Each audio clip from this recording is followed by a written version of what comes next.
Welcome, friends. My name is Avinash Gorakshakar, and I welcome all of you to another interesting episode of Corporate Face to Face series.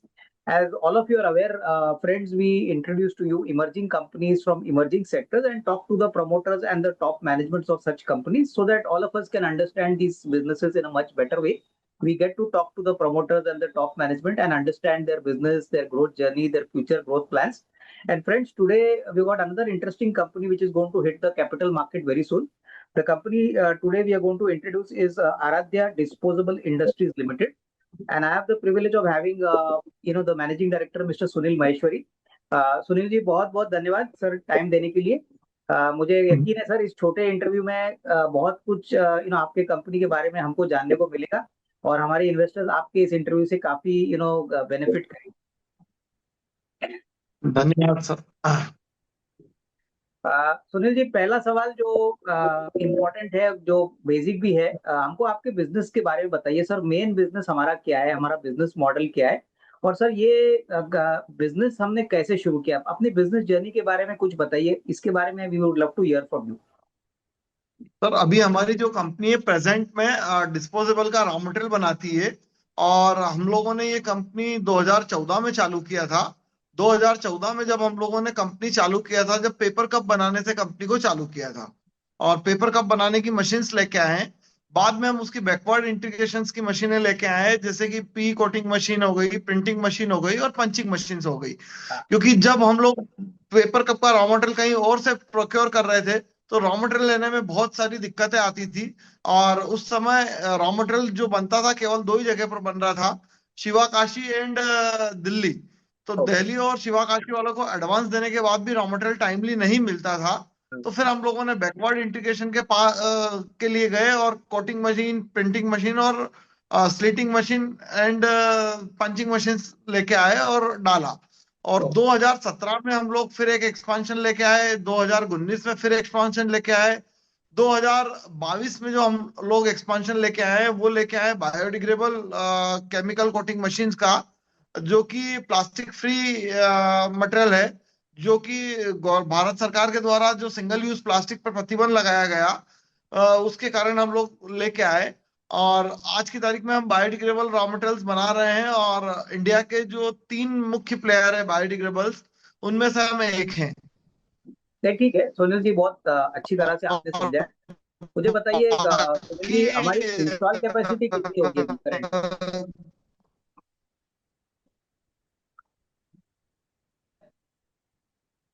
Install capacity 15,000 ton है और अभी हम नई जो capacity add करने जा रहे हैं वो 6,000 टन है। टोटल 21,000 टन की कैपेसिटी हो जाएगी। ठीक है. अच्छा सुनील जी, दूसरा मुझे पूछना था. आपने बोला आपने बायोडिग्रेडेबल पेपर लॉन्च किया है, तो सर थोड़े बहुत अपने प्रोडक्ट मिक्स के बारे में बताइए. करंटली क्या पूरा प्रोडक्शन हमारा बायोडिग्रेडेबल है, या लेकिन उसके अलावा भी जो नॉर्मल पेपर बनता है पेपर कप्स के लिए, तीन चार क्वालिटी ऑफ पेपर में देख रहा था आपके प्रोस्पेक्टस में, प्रेजेंटेशन में. तो सर इसके बारे में थोड़ी सी जानकारी अगर आप हमको दें. Paper and PLA coated papers के पर की कोटिंग करते हैं। तो अब पी कोटेड मतलब प्लास्टिक कोटिंग, पीएलए कोटिंग एक करते हैं और दूसरी जो करते हैं बैरियर कोटिंग करते हैं। तीनों तरह की कोटिंग करते हैं। और आज की तारीख में जो हमारा जो सेल है उसमें पी और पीएलए मिलाकर के 70% है और 30% बायोडिग्रेडेबल कोटिंग का सेल है। अच्छा, ठीक है. सुनील जी, अभी मोटा मोटी सर हम लोग अभी ये जो disposable paper, biodegradable paper market में है, मुझे बताइए सर आगे आने वाले 2-3 साल की अगर हम बात करें तो हमारे लिए कितनी बड़ी मार्केट अपॉर्चुनिटी होगी. अभी हम करीबन मेरे ख्याल से जिस लेवल पे है, आगे तो रोड काफी बड़ा है. ओवरऑल मार्केट साइज कितना बड़ा है और हम इस मार्केट को आगे कैसे कैपिटलाइज करेंगे, इसके बारे में कुछ बताइए. सर इंडिया का जो मार्केट साइज है, जो पेपर कप सेगमेंट है उसमें तकरीबन 30,000 टन का है।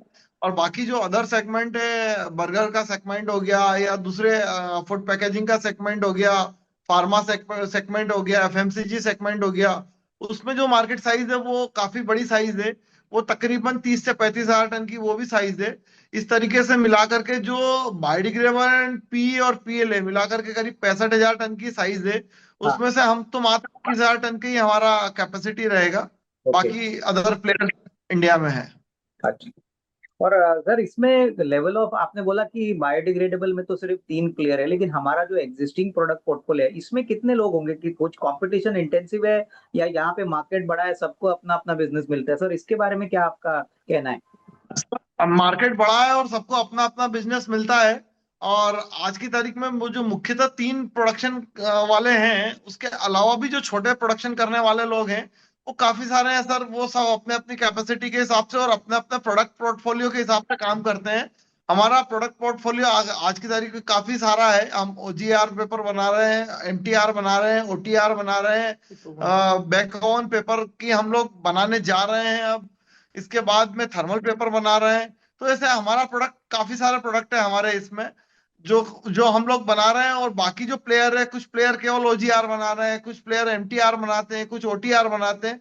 ऐसे हर व्यक्ति ने अपना अपना प्रोडक्ट पोर्टफोलियो फिक्स कर रखे हैं, वो उसके हिसाब से काम कर रहे हैं सर। नहीं बिल्कुल।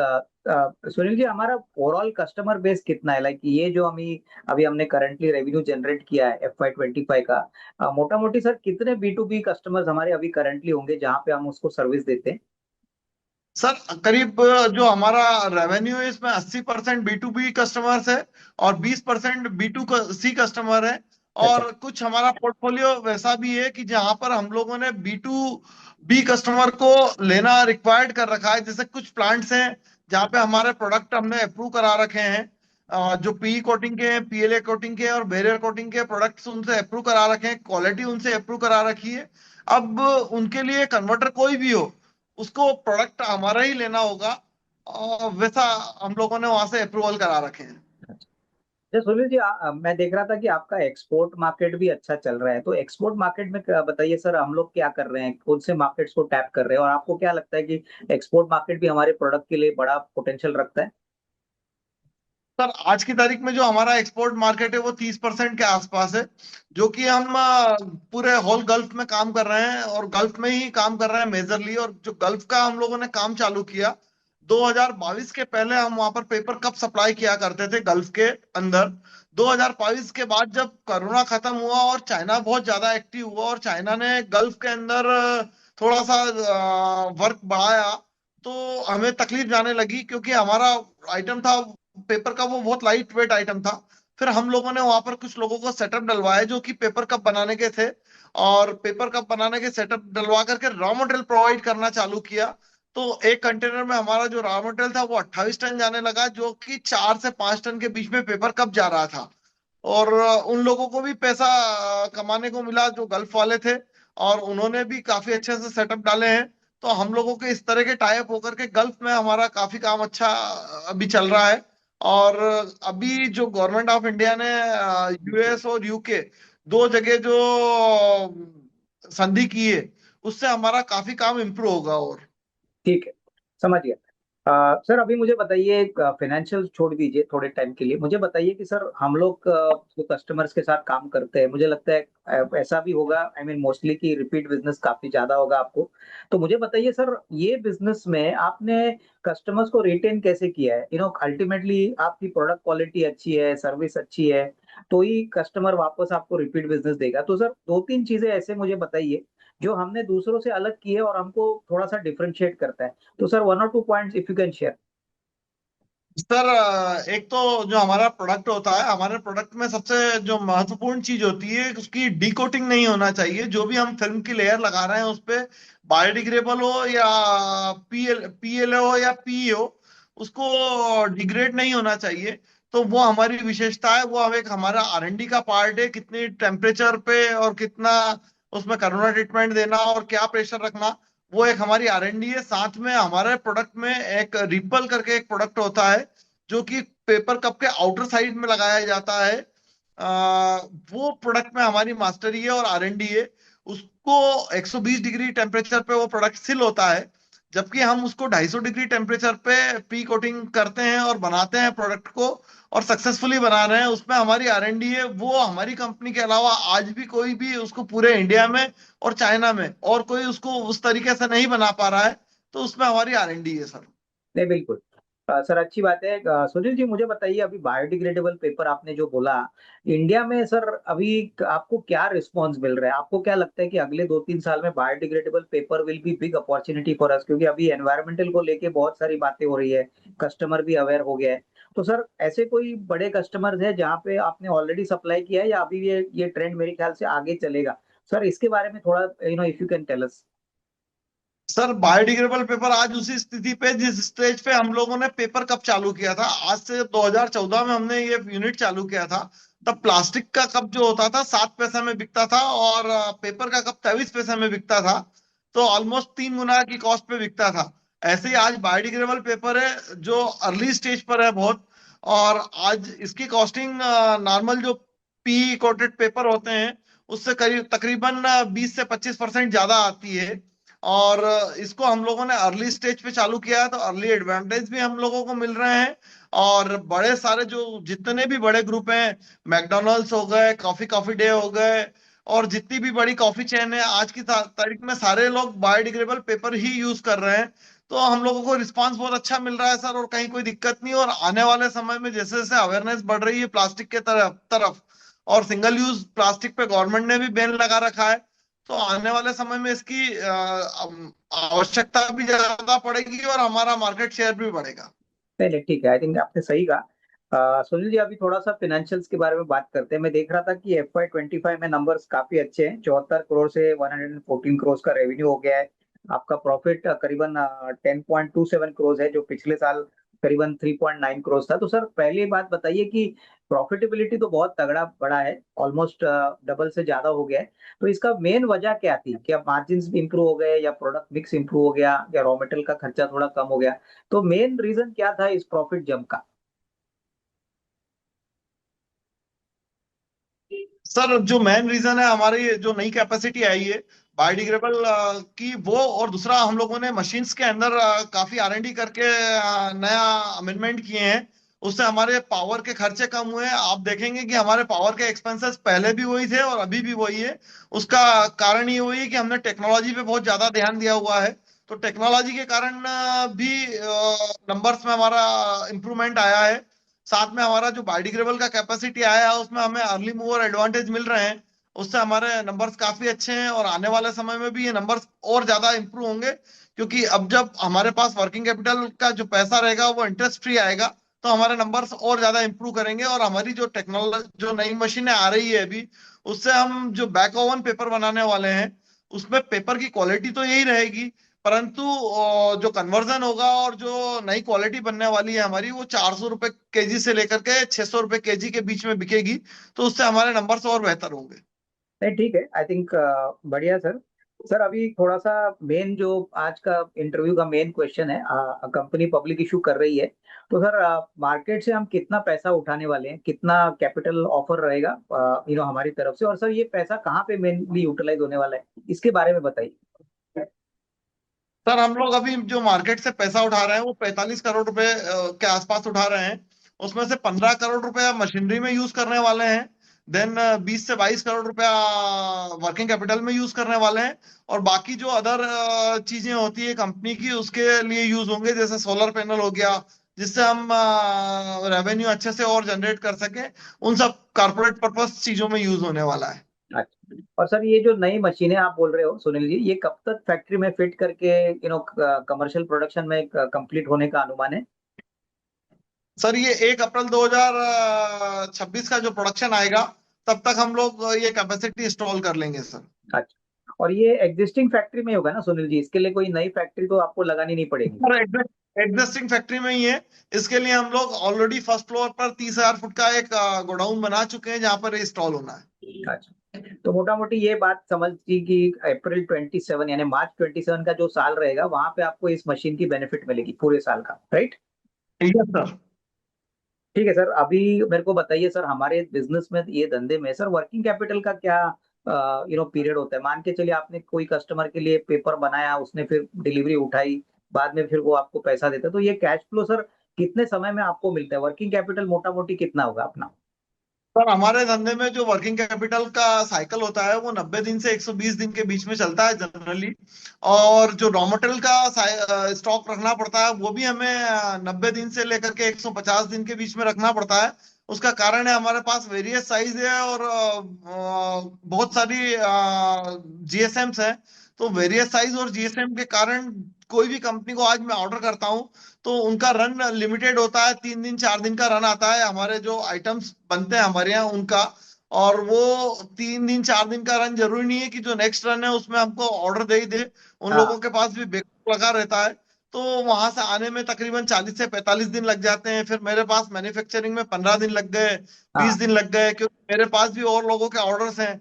तो इसके कारण हम लोगों को जो साइकिल चेन है हमारा वो 90 से 150 दिन के बीच में रॉ मटेरियल का है, और जो फिनिश गुड्स का रियलाइजेशन है वो भी 90 से 120 दिन के बीच में है। ओके। नहीं, ठीक है। सुनील जी, एक बात मेरे को बताइए कि ये धंधे में R&D और जो आप प्रोडक्ट डेवलपमेंट करते हो, कि नए नए सेगमेंट्स के लिए आप पेपर डेवलप करते हो, तो वो कितना इंपॉर्टेंट है सर? हमारी तरफ से भी कोशिश रहती है कि कस्टमर को नया प्रोडक्ट देना, नया कुछ इनोवेशन करके देना, तो ये बातें रेगुलरली हमारी यहाँ पे भी होती है। बिल्कुल सर होती है। अभी जैसे हम लोग जो ये एक्सपांशन लेके आ रहे हैं इसकी हम लोग तैयारी कर चुके हैं, और ये एक्सपांशन आने वाला है।